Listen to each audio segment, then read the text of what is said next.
I'm motivated by fear. Fear of fear. I hate being scared to do something. It's very simple. This is what I believe, and I'm willing to die for it. Period.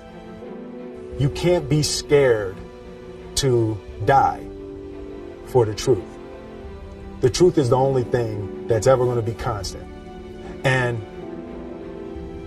you can't fear what might happen to you if you were to tell the truth. Because what happens to you if you don't tell the truth is worse than telling the truth will ever be. The first step before anybody else in the world believes it is you have to believe it. There's no reason to have a plan B because it distracts from plan A.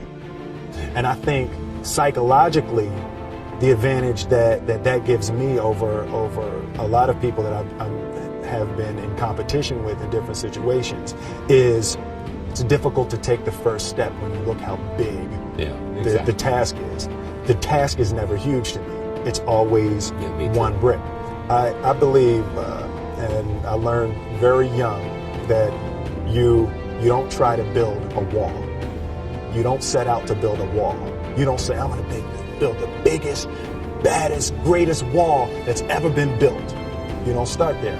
You say, I'm going to lay this brick as perfectly as a brick can be laid. There will not be one brick on the face of the earth that's going to be laid better than this brick that I'm going to lay in this next 10 minutes. And you do that every single day, and soon you have a wall.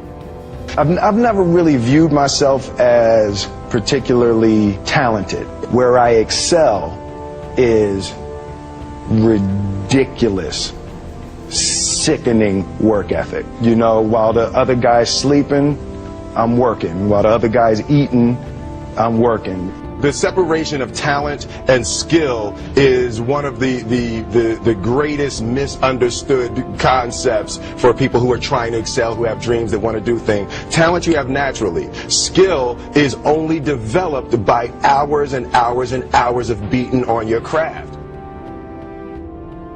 I always knew that I could work hard enough. There wasn't an issue with discipline, or there wasn't an issue with the ability to sacrifice or the willingness to sacrifice.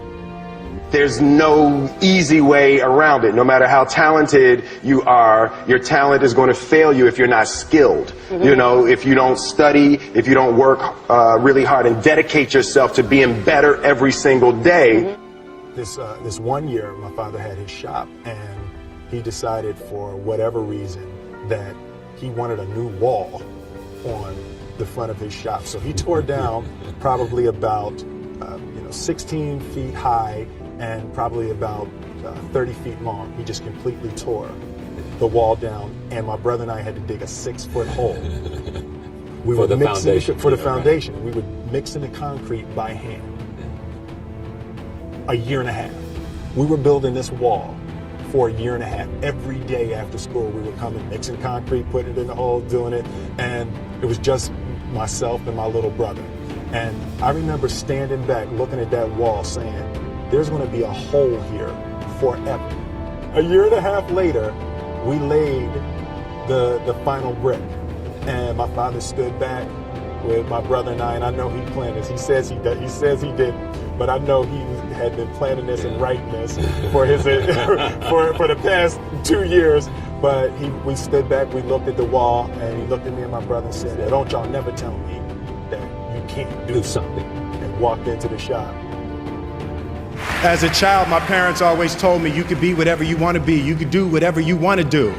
And you know, that office, that position, the highest office on the face of the earth, it was something I heard my parents saying it, but I didn't totally believe it. Yet I went out in the world and I carried myself and I held my head high and I stood there and I looked people in their eyes and I talked to people as if I was deserving of everything that this planet has to offer. I really want to say to children out there and to people who are watching, Confucius said one time, he who says he can and he who says he can't are both usually right.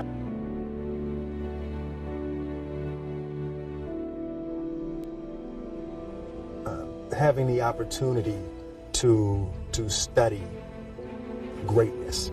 Anytime you have that opportunity,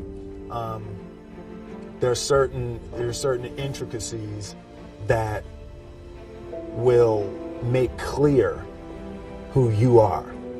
It becomes that much more clear who you are.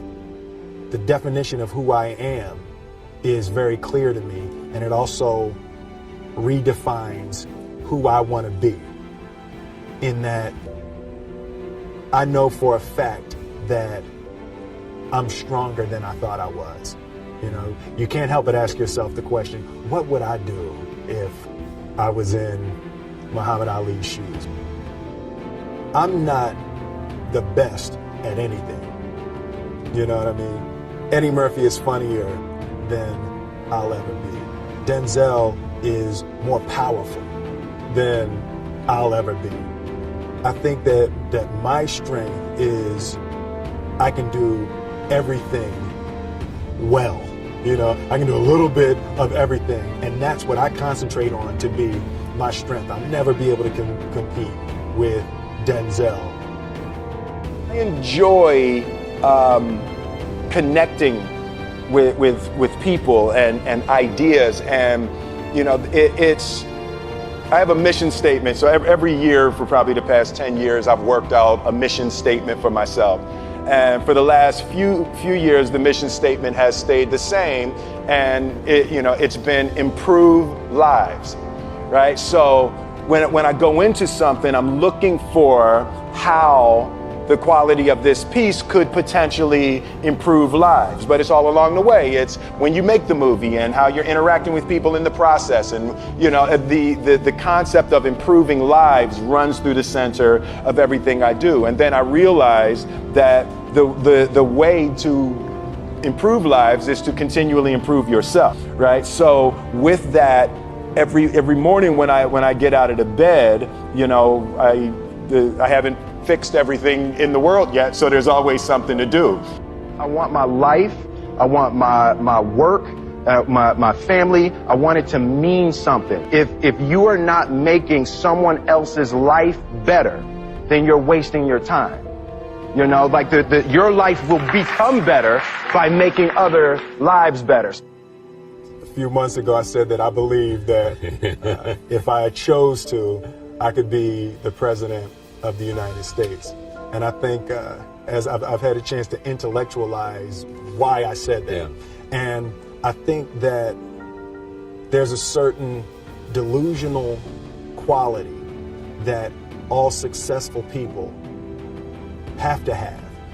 You have to believe that something different than what has happened for the last 50 million years of history. You have to believe that something different can happen.